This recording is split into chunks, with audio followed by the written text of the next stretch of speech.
தெய்வலோகத்தில் இருந்து பல தெய்வங்களும், குறிப்பாக 3 தேவிமார்களும் இறங்கி பூவுலகம் வந்து இன்று நம் யார் வீட்டிற்காவது விருந்துக்கு செல்வோம் என்று நினைத்தார்களாம்.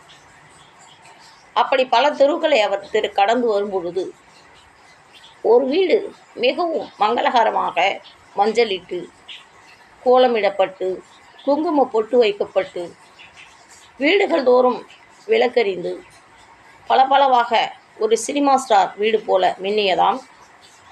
அந்த வீடு மிகவும் பளபளப்பாக இருந்தாலும் தெய்வங்கள் அந்த வீட்டில் நுழையவில்லை. அந்த வீட்டிற்கு பக்கத்திலேயே ஒரு ஓலை குடிசை வீடு, ஒரே ஒரு அகல் விளக்கு, ஒரு சிறிய கோலம்.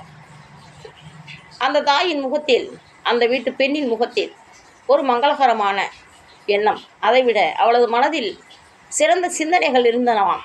அந்த வீட்டில் தெய்வங்கள் குடியேறினவாம்.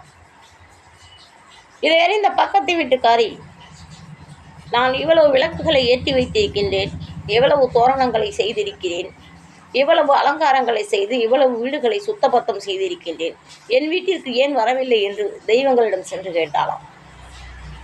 வீடு மட்டும் சுத்தபத்தமாக இருந்தால் போராது, உனது மனம் முழுவதும் ஆசையும் துர்புத்தியும் நிறைந்திருக்கிறது. ஆனால் இந்த பெண்ணின் வீடு சுத்தமாக இல்லை என்றாலும் அவளது மனம் சுத்தமாக இருக்கிறது. அதனால் நாங்கள் இங்கு குடியேறினோம் என்று கூறினார்களாம். ஒரு பெண்ணின் மனம், பொதுவாக பெண் என்று இல்லாமல் பொதுவாகவே மனிதனின் மனம் எப்போது பிறர் கெட்டு போக வேண்டும் அல்லது பிறர் சொத்துக்கள் நமக்கு வந்து சேர வேண்டும், இப்படி யாதொரு வகையிலோ பிறருக்கு இடம் நினைத்து நம் மனதில் எந்த நேரம் அதே சிந்தனையை யோசித்து கொண்டோம் இருந்தால் நம்மை சுற்றி கடன் பிரச்சனை, நம்மை சுற்றி நோய் நொடிகள், இது போன்ற பிரச்சனைகள் தான் வரும் என்பது உண்மைதான்.